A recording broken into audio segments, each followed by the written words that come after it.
رسول بخش شیخ صاحب، میرا سوال آپ سے یہ ہے کہ اس وقت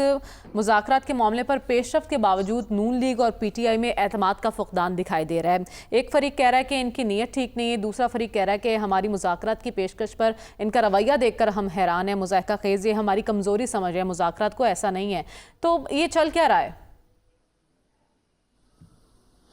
یہ سب کہنے کی باتیں ہوتی ہیں کہ جب نیت صاف نہ ہو اور ارادہ بالکل نہ ہو کہ انہوں نے مذاکرات کرنے ہیں تو پھر کوئی بھی بات کہی جا سکتی ہے۔ تو یہی باتیں کہی جا سکتی ہیں اور کہتے رہے ہیں کہ گارنٹی کون دے گا، ہم اعتبار نہیں کرتے، ان لوگوں کے اندر انتشار ہے، ایک زبان سے نہیں بول رہے، تو ہم پھر بات کس سے کریں اور کیوں کریں؟ تو یہ باتیں اس لیے کی جاتی ہیں کہ نیت نہیں ہے حکومت کی کہ وہ مذاکرات کرے۔ کہ پہلی تو بات یہ ہے کہ اگر حکومت مذاکرات کرنا چاہتی تو پہلے دن سے وہ کر سکتی تھی، اور جو اقتدار لینے کے بعد سب سے پہلا قدم کسی بھی حکومت کا یہی ہوتا ہے کہ ملک کے اندر سیاسی یکجہتی اور اتحاد کو کیسے پیدا کیا جائے اور حزب اختلاف کی بات سنی جائے۔ وہ پارلیمنٹ کے فلور پہ وزیر اعظم شہباز شریف نے دعوت تو دی تھی، لیکن دوسری طرف سے کوئی گرین سگنل نہیں آیا تھا۔ اب معاملہ یہ ہے کہ یہ لوگ ولنگ ہے مذاکرات کرنے کے لیے، لیکن حکومت کی طرف سے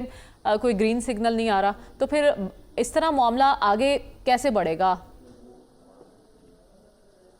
یہی تو میں بات کہہ رہا ہوں کہ حکومت کی نیت نہ پہلے تھی نہ اب ہے، اور وہ کیوں نہیں ہے اس کی بھی ایک وجہ ہے۔ اس کی وجہ یہ ہے کہ اگر آپ ایجنڈے کو دیکھیں کہ مذاکرات کس بات کے بارے میں ہوں گے، 3-4 ایشوز جو ہیں وہ انتہائی پاکستان کی سیاست میں اہم ہیں، پی ٹی آئی کے حوالے سے بھی اور حزب اختلاف کی دیگر جماعتوں کے حوالے سے بھی، اور جو آئین اور جمہوریت پسند لوگ ہیں ان کے نزدیک بھی یہ اہم ہے۔ پہلی بات تو یہ ہے کہ جو سوالات اٹھائے گئے ہیں 8 فروری کے انتخابات کے بارے میں، اس کے لیے حکومت کیا تیار ہوگی کہ جس کے نتیجے میں وہ اقتدار میں آئی ہے، کہ وہ تیار ہوگی کہ کم از کم یہ کر لیں کہ وہ کوئی عدالتی کمیشن بناتے ہیں اور عدالتی کمیشن یہ دیکھے کہ کہاں کہاں پہ دھاندلی ہوئی ہے، جہاں پہ دھاندلی ہوئی ہے ان کے بارے میں کوئی بات کی جائے۔ اس کے لیے بھی وہ تیار نہیں، وہ جس سے کہ ان کا سیاسی بقا ہے اس مسئلے کے اوپر وہ بالکل نہیں آئیں گے۔ دوسرا مسئلہ جو ہے 26ویں آئینی ترمیم کا ہے، جس میں کہ 26 ترامیم کی گئی ہیں آئین میں، وہ ہر جگہ کے اوپر ایک ایشو بنا ہوا ہے کہ عدلیہ کا کیا بنے گا، تقسیم ہے کیا ہے، بینچ بہر سے بن رہے ہیں، ایگزیکٹو اور اختیارات کی تقسیم، یہ سارا کچھ۔ اس کے بارے میں کیا حکومت اتنا کچھ کرنے کے بعد کوئی مذاکرات کرنا چاہے گی پی ٹی آئی کے ساتھ یا حزب اختلاف کے ساتھ، یا ان لوگوں کے ساتھ جو یہ چاہتے ہیں کہ عدلیہ کو پاکستان میں خود مختار ہونا چاہیے؟ تیسرے ایشوز جو ہیں وہ یہ پکڑ دکڑ اور 170-80 کے قریب مقدمات ہیں صرف عمران خان پر، کافی لوگ اندر ہیں، اس کے بارے میں کوئی بات کرنے کے لیے تیار ہے؟ پھر یہ ایک اور بات جو انتہائی اہم ہے، اور وہ یہ ہے کہ اگر تحریک انصاف آج مذاکرات بھی کرے تو اصل بات 2 اداروں کی ہے، ایک نائب کے ادارے کی ہے اور دوسرا ہے الیکشن کمیشن آف پاکستان کی۔ اچھا، بات تو شروع ہی الیکشن کمیشن آف پاکستان کے غیر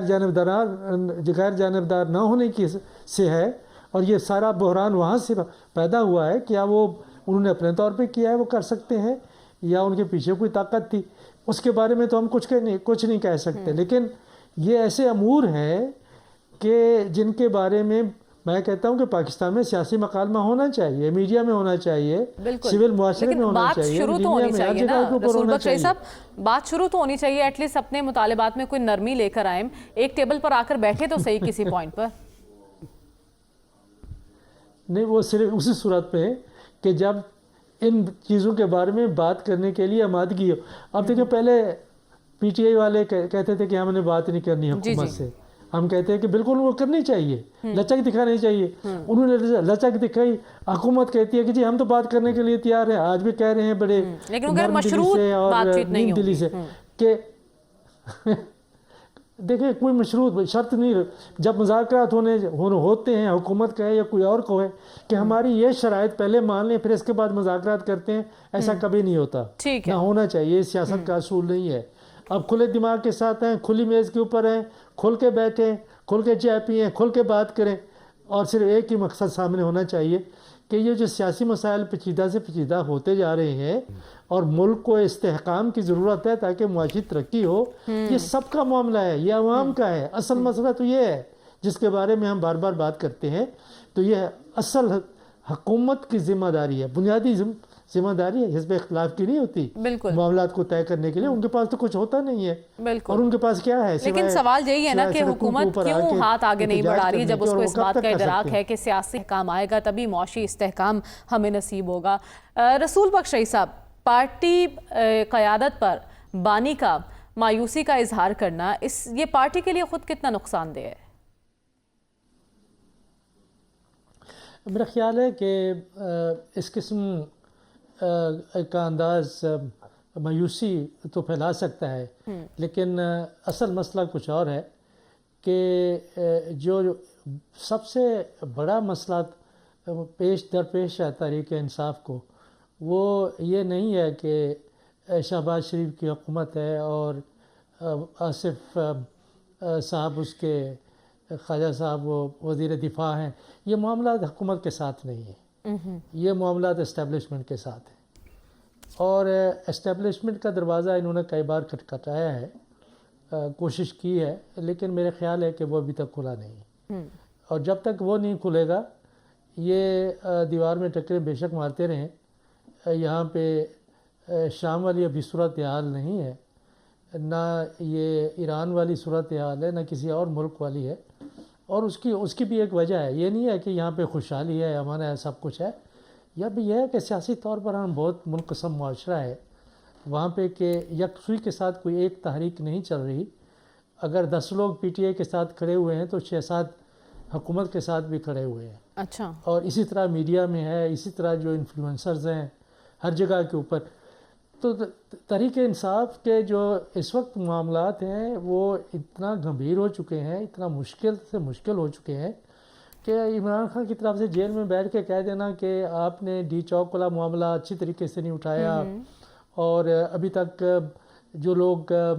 وہاں پہ ہلاک ہوئے ہیں ان کے بارے میں نہ کوئی کمپنسیشن ہے، نہ ان کا کوئی معاملہ آپ لوگوں نے اٹھایا ہے۔ کہاں اٹھائے؟ کہاں بات کریں؟ انہوں نے پارلیمان میں بات کی ہے، اس کے علاوہ اور وہ کیا کر سکتے ہیں؟ دیکھیں، اگر بات صرف یہ نہیں ہوتی کہ بات جو کی جا رہی ہے کتنی بار کی جا رہی ہے، کون کر رہا ہے، کس فورم پہ کر رہا ہے، بات یہ بھی ہے کہ کہیں پہ سنی بھی جا رہی ہے یا نہیں ہے۔ کہ اس وقت کا جو نظام ہے اس میں بات تو آپ کہہ بھی سکتے ہیں حزب اختلاف میں، لیکن سنی اس وقت جائے گی جب ان کا ارادہ ہوگا کہ اب سننے کا وقت آ گیا ہے، اور ابھی تک میرے خیال میں وہ وقت نہیں آیا۔ ٹھیک ہے، آپ کہہ رہے ہیں دروازہ بند ہے، کھٹکھٹایا جا رہا ہے، اس کے باوجود بھی نہیں کھل رہا۔ آئی تھنک یہی شاید چیز جو ہے زج کر رہی ہے خان صاحب کو بھی، کہ باتیں تو ہو رہی ہیں، بات چیت کی آغاز بھی انہوں نے کر دیا، لیکن کہیں سنوائی ان کی نہیں ہو